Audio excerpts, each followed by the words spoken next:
Hello and welcome to episode 141 of Aviadev Insight Africa, the podcast offering a window to the world of African aviation with your host, John Howell, CEO and founder of Aviadev Africa.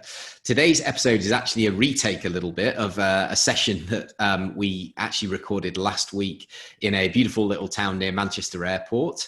However, our environment was a little bit noisy, so we've decided to re-record it in a more controlled environment for everybody's listening pleasure. My guest is Arpad Szakal. He is a career transition coach at the Center of Aviation Psychology. You may have listened to that episode with Rob and Adrian from the Center for Aviation Psychology. It was episode 138, so I would recommend having a listen to that as well. Now, Arpad is a great friend of Aviadev. He joined us back in July during the Africa Tomorrow event, and he moderated brilliantly our next generation panel. And I'm delighted that we're once again together again, this time in a virtual world, but it was really great having a cup of coffee and a great chat last week. So today what we're going to focus on is we're going to focus on those who've been negatively affected by the pandemic. Obviously, in the wake of the announcements that we've heard over the last few months across the world, including what's happened in the USA, it's a really worrying time for the industry. But what we want to do is we want to help you if you're actively looking for work in a new area of the industry, if you're looking to change industries, either temporarily or permanently, then hopefully this episode will be of benefit for you as well. So welcome to the podcast, Arpad. Thank you, John. Thank you for the opportunity. My pleasure, my pleasure. So please introduce yourself, your background for the benefit of our listeners. Yeah, so I'm an aviation lawyer by background. That's what I studied, and that's what I practiced for a few years, predominantly the insurance and liability aspects of major aviation catastrophes that I was dealing with. And 7 or so years ago, I transitioned into a field called executive search and leadership assessment, which is concerned about getting mid to senior level executives into roles at various organizations. I don't exclusively specialize in aviation and aerospace and defense. It's certainly part of it, but it's the broader industrial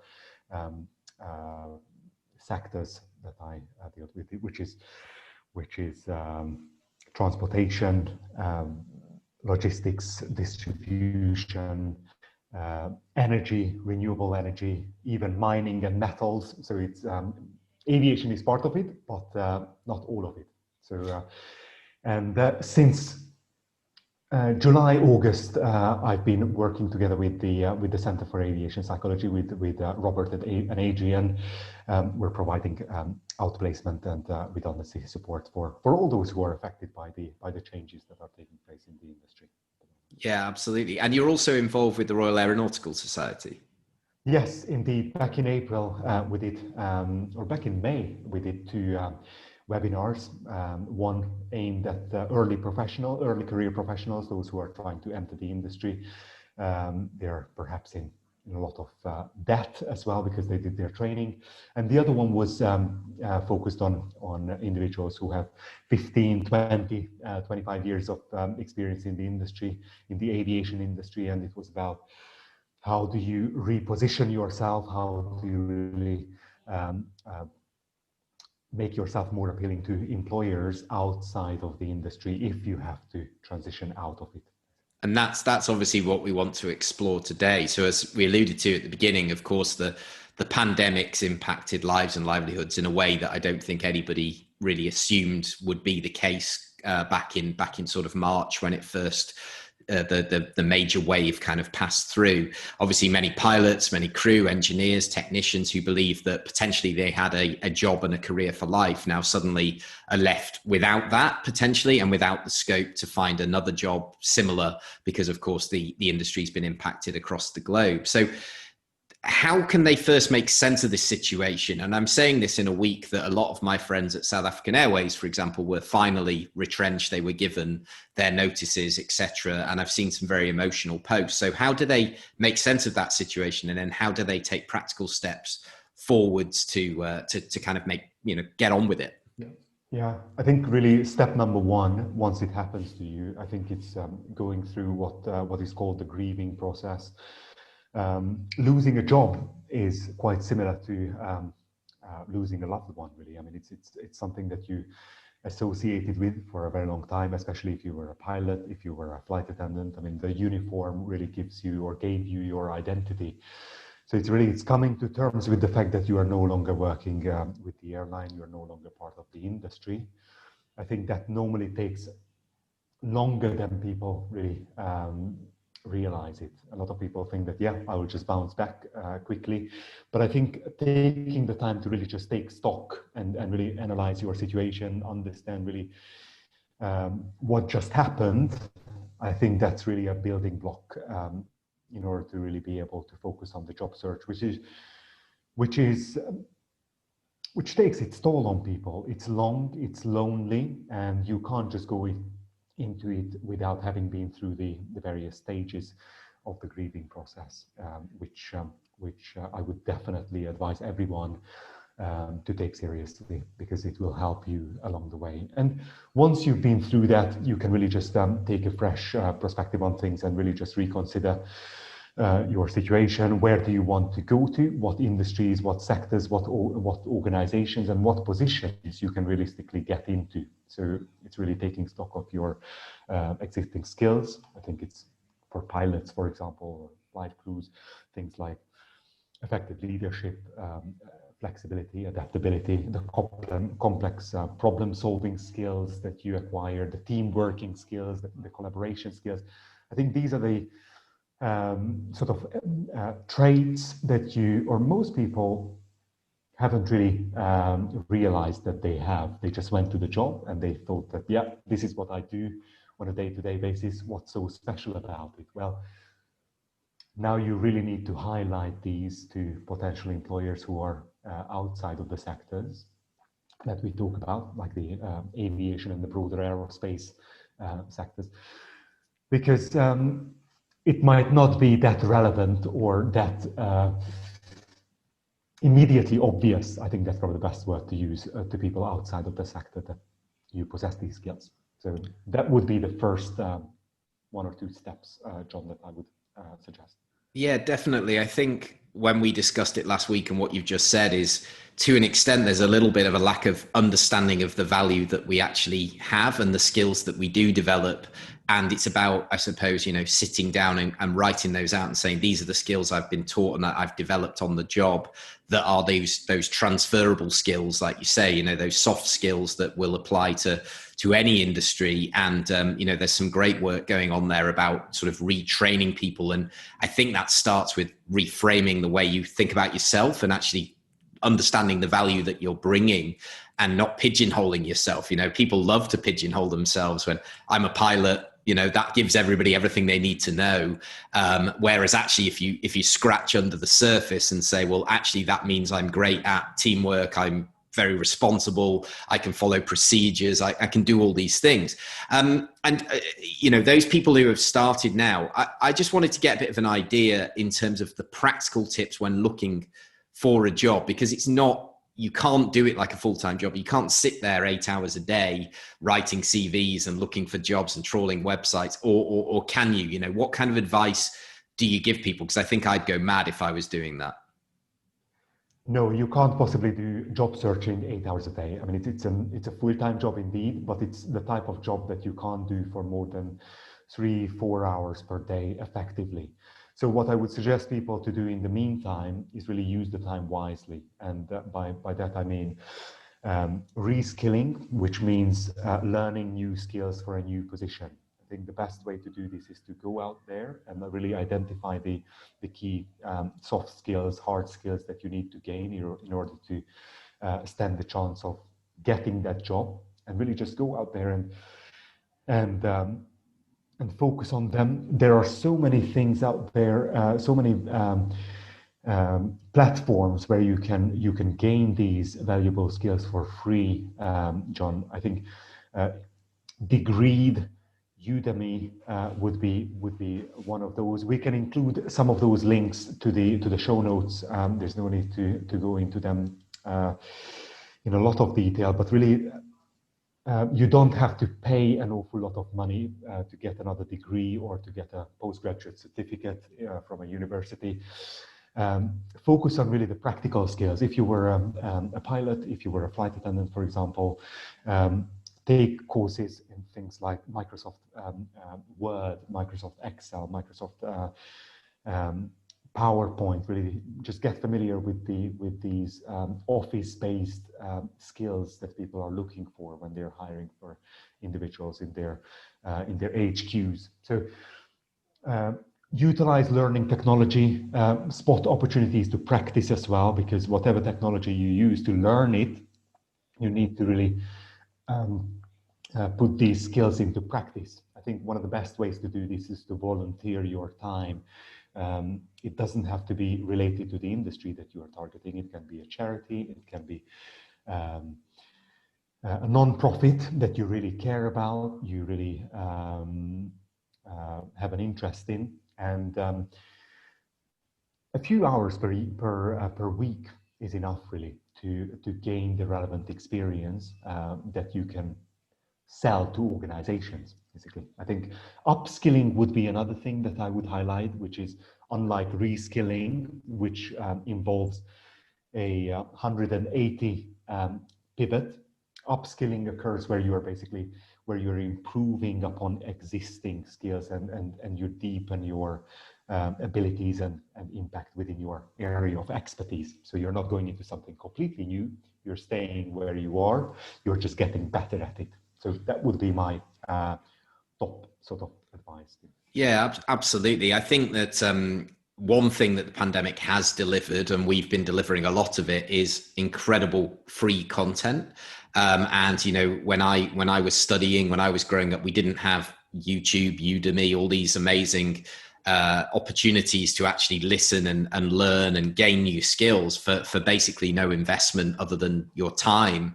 And you know, and that's part of the reason that we do what we're doing here on the podcast, is that there is value here. You don't have to get this sort of information from a textbook. You can get it from you know, from these different unorthodox resources, although they're becoming more and more normalized as time goes on. So using these platforms, you can definitely upskill yourself. So in terms of the skills that an employer from outside of the industry, obviously you've got experience in different industries, you've talked about upskilling on those things, but what is it predominantly? What are the things that most employers are looking for and expecting, and where aviators maybe would need to polish up a little bit?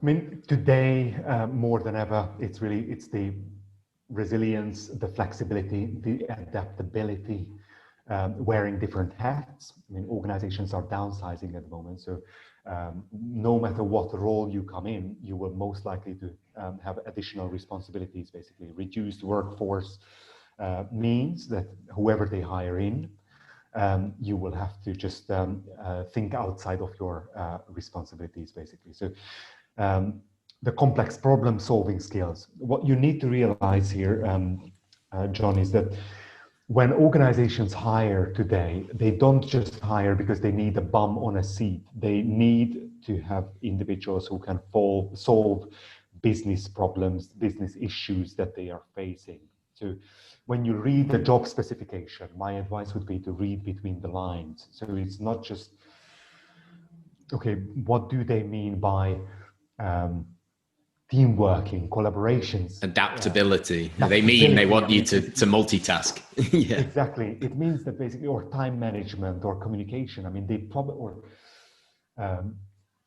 union negotiations. That means that basically they probably have a myriad of issues that are unsolved at the moment. And when you're doing your CV or your cover letter or your LinkedIn, you really need to do it in a way where you highlight some of your key achievements in that particular area, so that you prove to them that you've actually been in that situation and you've managed to solve those issues, almost the exact same issues that they need solving.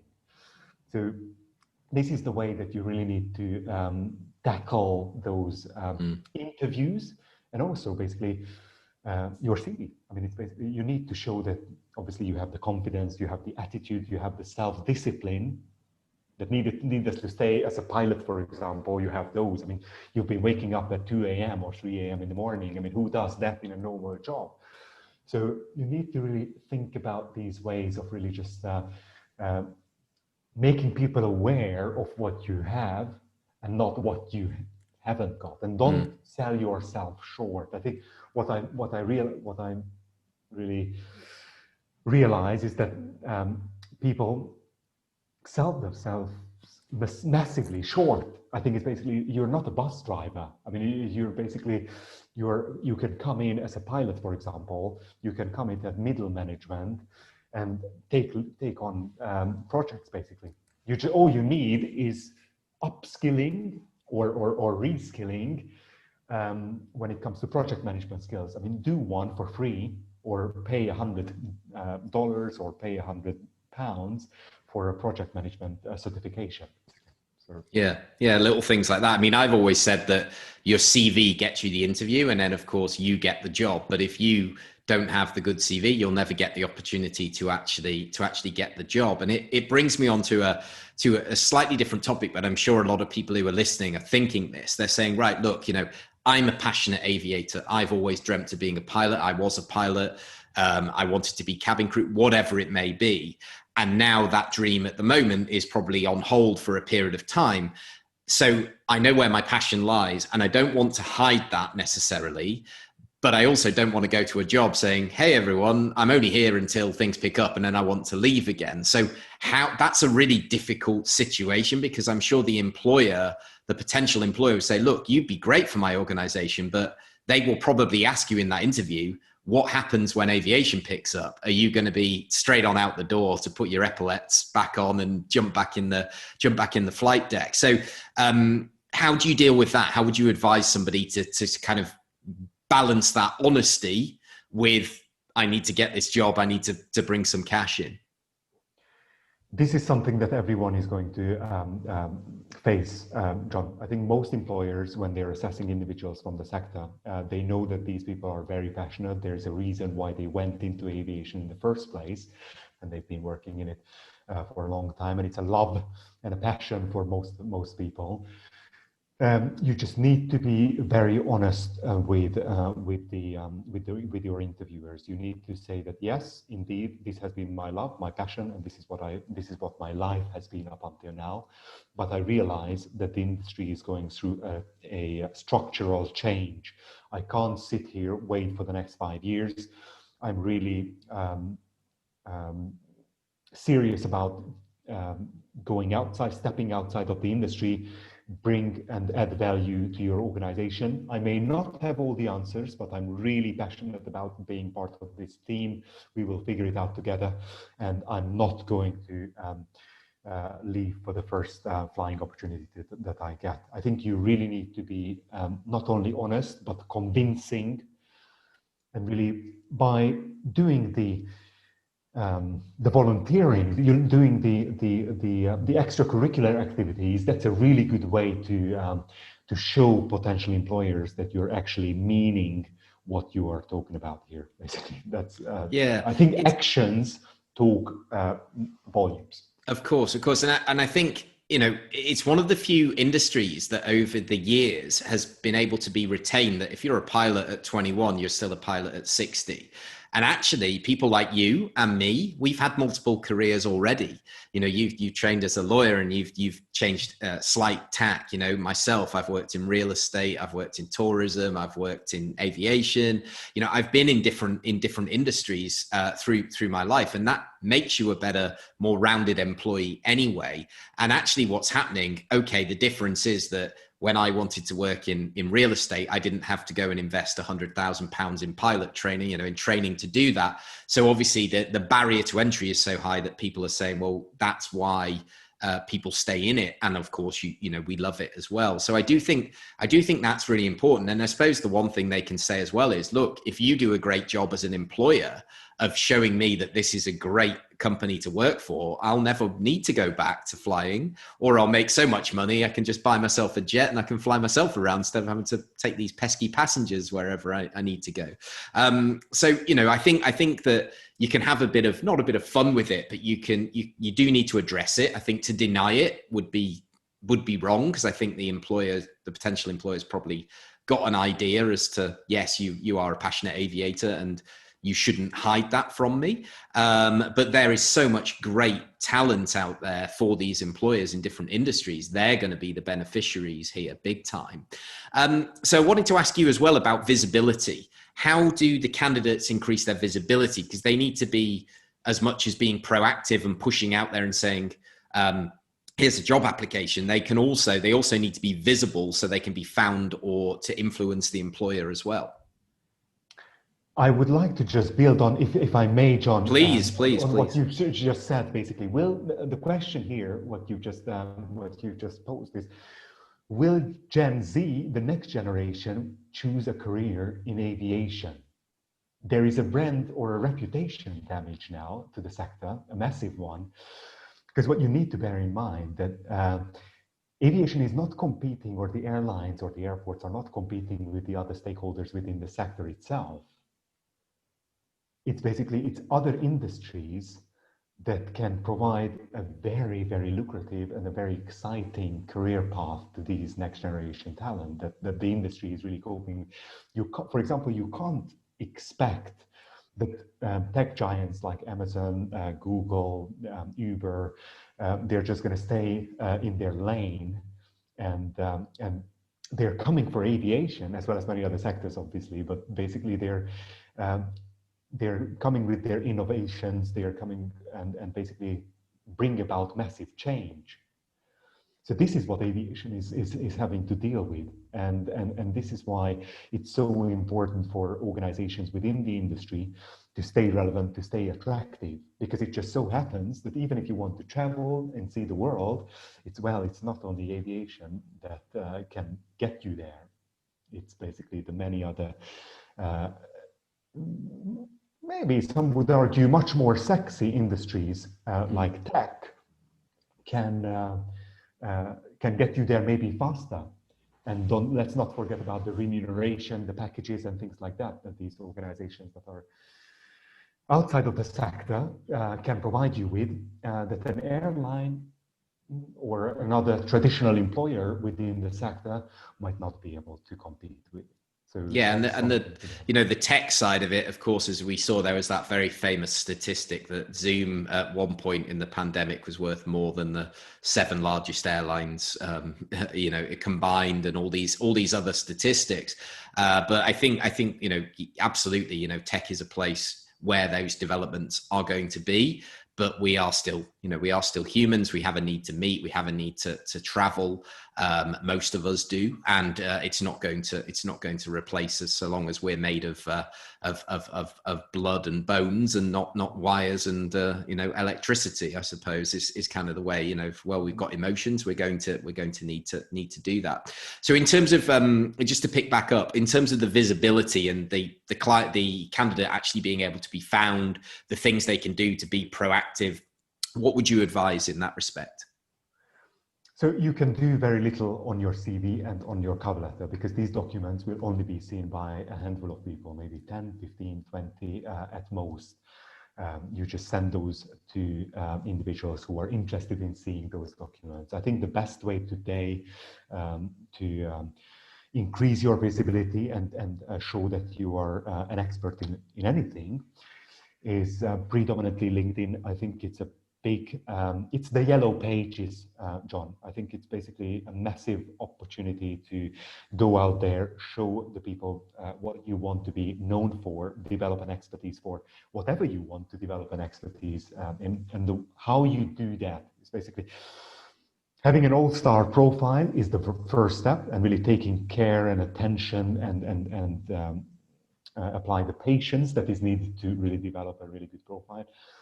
But the other thing that you really need to do actively is engage with groups, professional groups on LinkedIn. And really, thought leadership is the #1 thing that I would suggest people to really look into. What is it? Creating original content. You have the ability to write articles, you have the ability to put videos out there. photos, whatever it is, that makes it easier for the recruiter, for the search professional to find your profile, because this is how you get noticed. If you're just passively sitting on the platform and not utilizing it to the best of your abilities, you will just not be, you will be overlooked, because other people who are also looking for a role, who are also in your sector, they will be using it very actively. So my advice would be to really just go out there and make some noise, because relevant noise, I have to admit, because there's an awful lot of noise on the platform and on Instagram and YouTube and all that. And more than ever, because people are unable to travel and they're not in meetings and they're not on aeroplanes. They are at home and they're trying to find a way to communicate. And I'm one of those people. And I totally agree. I think that, like you're saying, when a recruiter or a potential employer, yes, they get your cover letter, your CV, but then they will go to LinkedIn, Instagram, Facebook. Of course they will. It's natural to try and get a feeling for who you are, what you represent, how active you are, how proactive you are. And I think that in the absence of being able to, not everybody should be doing thought leadership if you're a young person new to the sector, but you can engage with that. You can give your own experiences. You can find your own way to communicate. And that's the amazing thing about today, is that if you like to do videos and you feel comfortable, you can do that. If you'd like to write articles and think about stuff and research, you can do that. If you like to just have a comment and an opinion on other people's content, you can do that. But the key is that I always say to anybody that I coach and train on the LinkedIn platform is just leave a mark and be productive with the time that you invest, because that is the truth. It's not wasted time. Anybody who says time spent on these platforms is wasted is incorrect. It's wasted if you don't leave a mark and you're just vacuously scrolling. But if you are reading, engaging, making connections, this is an investment in your future. This is an investment in your knowledge as well. And me and you are talking about that firsthand of people who've benefited from building those networks.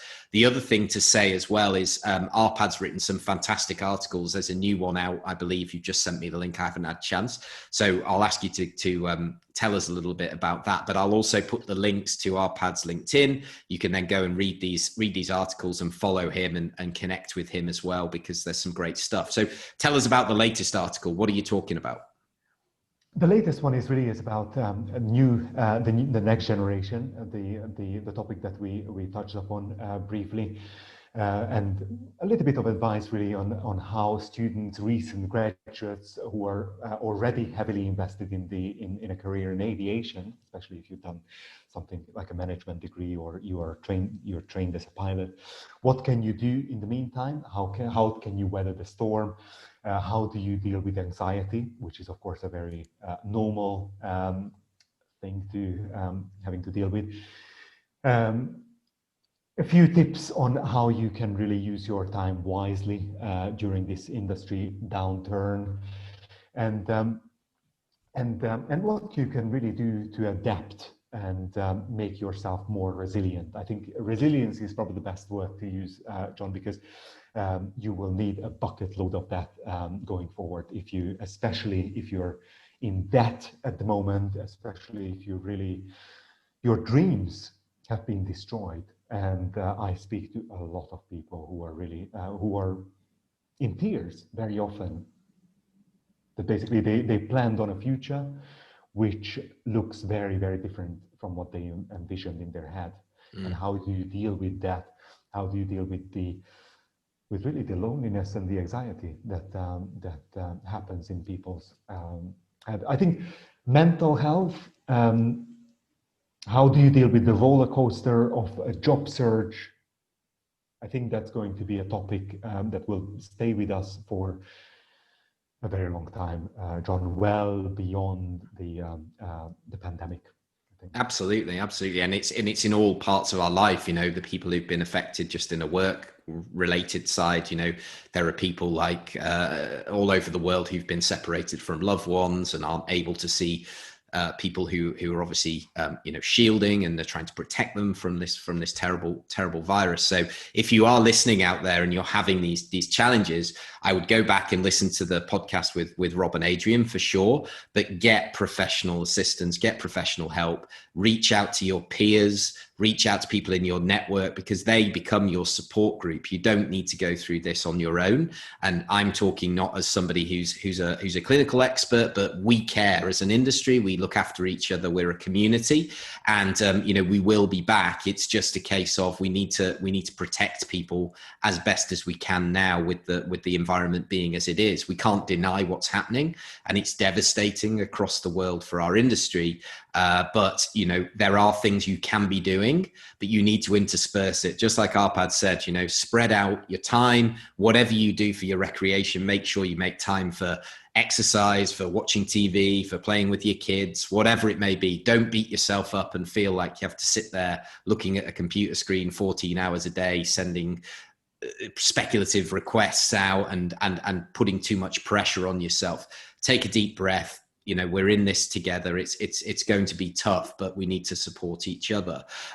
So my final question for you then is, we talked a little bit, we have to accept the situation, but how optimistic are you for both those in work now, or that have just obviously not been able to continue with their career, or the next generation of aviators? Do you feel optimistic about the future of aviation? In general, yes, and I think the industry will bounce back eventually, and it always does. I have no doubts that the industry will be in a better shape, much better shape in 2-3 years' time. But I think real recovery, John, when the traditional employers will transition out of the firing mode again into the hiring mode. By traditional employers, I mean the airlines, the airports, the service providers. I think it's going to be the next sort of 5 years or so. I think even IATA is projecting now that, don't expect anything good, anything substantial in terms of improvement when it comes to the employment outlook for less than that time. So use your time wisely. I think it's really set up informational interviews, get to know other industries as well, because if you gain experience, for example, in healthcare, in technology, in industries that are actually hiring at the moment, you will be a much more valuable asset to the industry, to aviation, because you've gained experience in a sector where you've learned things, where you really became more. Had you not done that, and you just went on and become an aviation professional, I think really view this as a massive opportunity, because it is in some senses, and come back to the industry in 2-3 years' time as a more rounded individual, someone who can really add an awful lot more value because you've learned something else that you wouldn't have had if this terrible thing would not have happened. So view it as an opportunity and be optimistic about the future, because the future is bright. I mean, there's no question about it. The immediate year or two, just temper your expectations and just find ways around it. Yeah, absolutely. And I think that if you're listening to this and you're 21 and we're saying take a 3-year hiatus, that's still, you come back at 24, 25, you've got 40 years of your professional career, if not more, to enjoy that. And that's really important as well. Just put things in perspective of how old you are and what the bigger picture is, and go and get those skills and use it as an advantage. But come to terms with it. It's not your fault necessarily, but we're all dealing with it. We're all having to wrestle with the situation that we find ourselves in. So reach out, get that support. And, hopefully today's episode has really sort of helped crystallize, given you a few bits of pointers and a bit of energy and a bit of motivation to get out there, upskill, reskill, spend that time wisely. don't beat yourself up too much. And what we will now do is we'll put all the links to the article. So go to Arpad's profile, which is there in the show notes, and then from there you can read his articles, give him some feedback, reach out, connect, and let's get through this together. So thank you so much for joining us today, Arpad. We really appreciate it. Thank you, John. Thank you again for the opportunity to be here. And just one more thing to the listeners, if you would like to chat, really get in touch, because very happy to have a brief call with you and really just add some value if I can. Amazing. Well, thank you for offering that as well. So thank you everybody out there for taking the time to listen to us today. If you think that there's somebody in your network that would benefit from having a listen to this, then please do hit that share button now and do share that with one person in your network at least. That would be great. That's all we ask for. And we will see you for the next episode very soon. Thanks all of you for joining us. Take care.